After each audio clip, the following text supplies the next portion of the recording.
From the lights of the world's largest stadiums, Shakira's story can look almost inevitable. Thousands of people sing with her.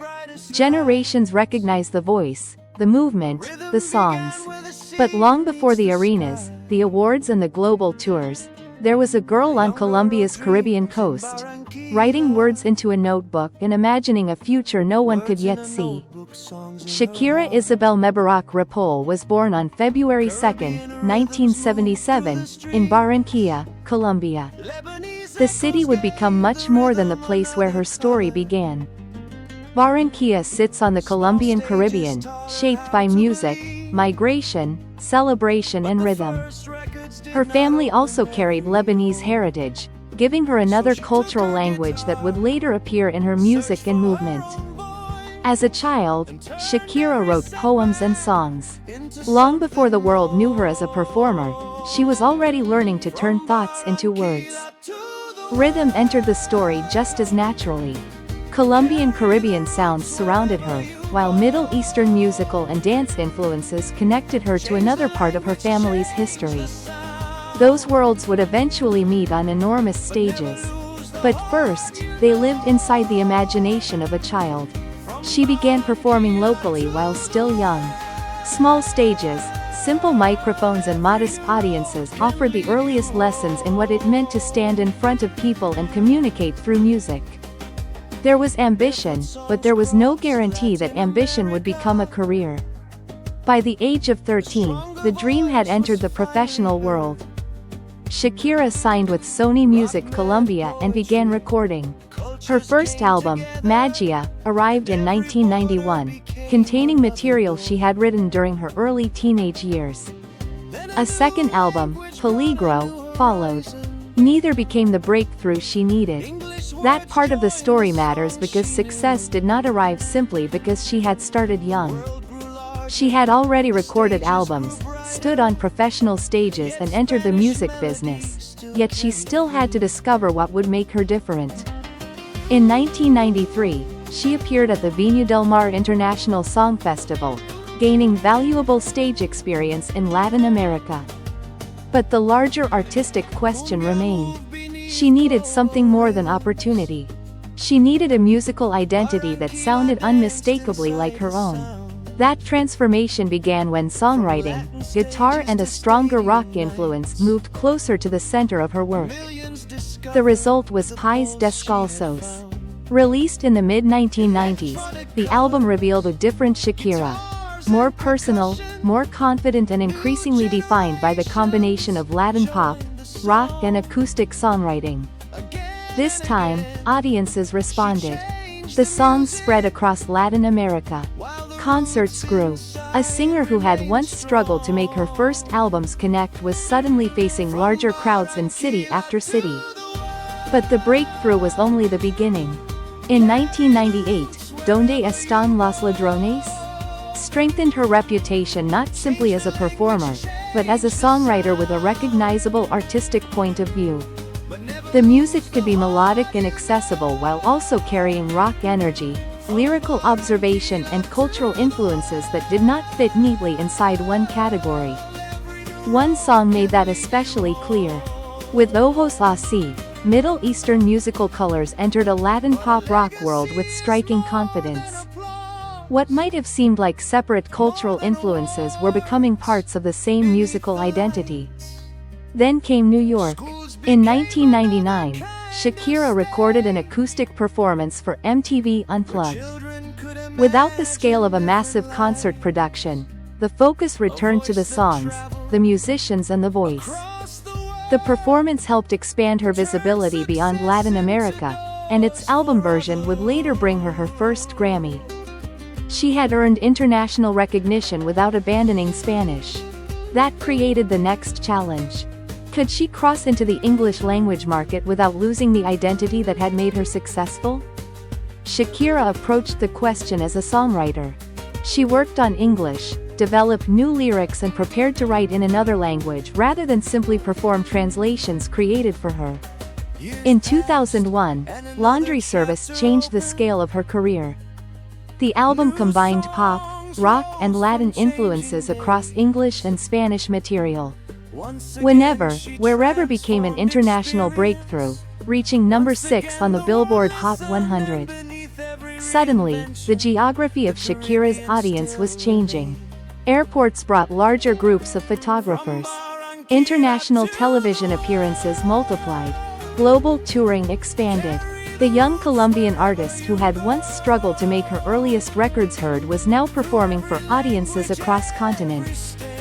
Yet the most revealing decision came after the crossover had already succeeded.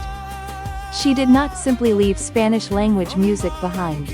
In 2005, Shakira released Fijación Oral, Volume 1. The Spanish-language album entered the Billboard 200 at number 4, an extraordinary result for a full-length Spanish album at the time. La Tortura further demonstrated that Spanish-language Latin pop could occupy the center of a global career. Then, in 2006, came one of the defining songs of her international breakthrough.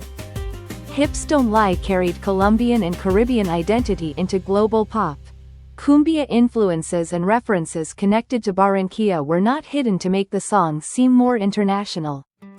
They were part of what made it distinctive. The song reached number 1 in 18 countries. That success captures something essential about Shakira's career. She did not become global by erasing where she came from. Again and again, she found ways to carry those roots into new musical spaces. By the end of that period, the scale had changed completely. Arena audiences, international tours and global media attention had become normal parts of the career. But staying successful would require another skill: reinvention. With She Wolf in 2009, Shakira moved further into electronic and dance pop territory.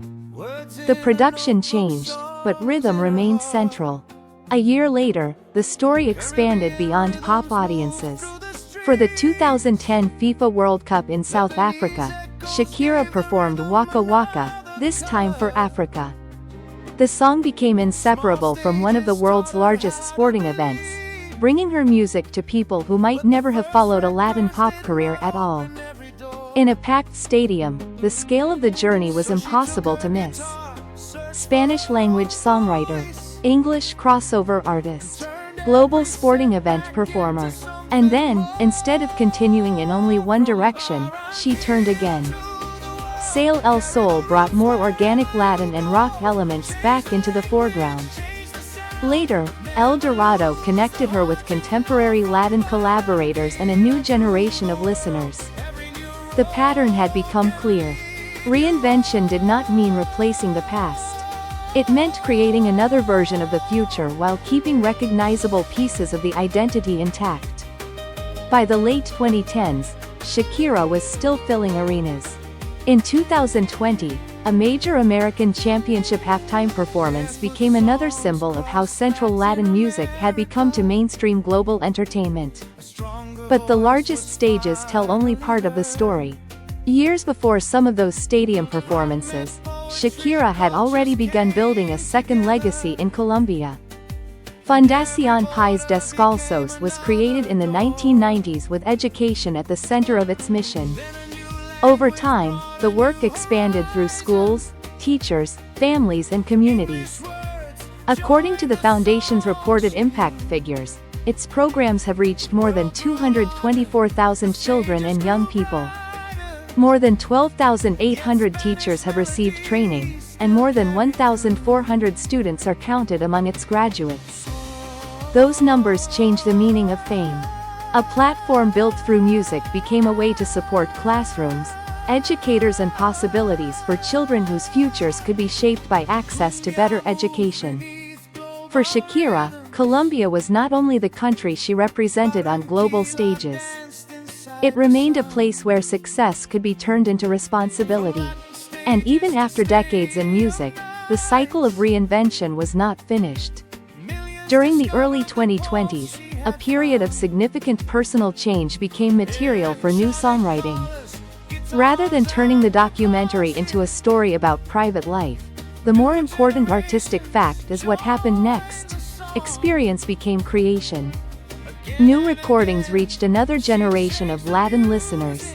Then, in 2024, Shakira released Las Mujeres Ya No Lloran, her first studio album in 7 years.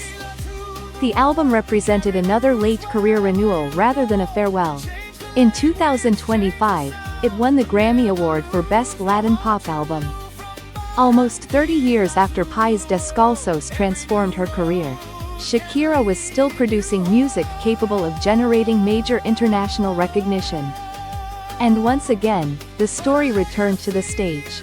The Las Mujeres Ya No Lloran World Tour brought her back before enormous audiences in the middle of the 2020s. The stadiums were larger than the stages of her childhood could ever have suggested, but the central pattern of the story had changed surprisingly little.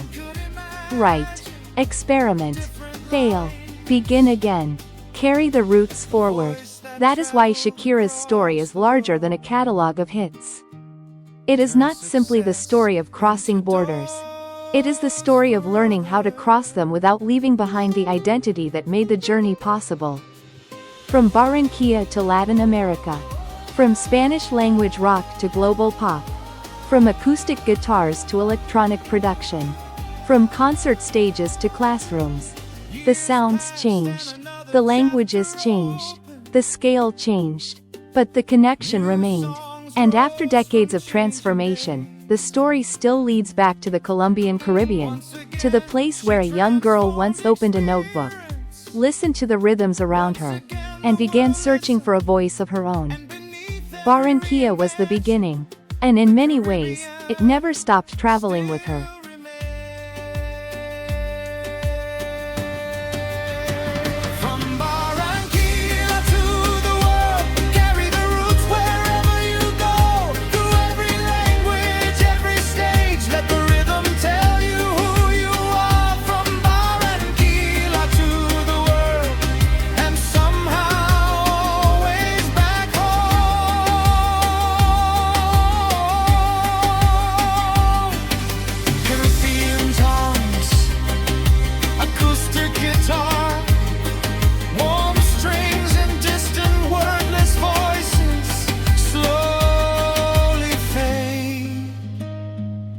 Into the sound of the sea.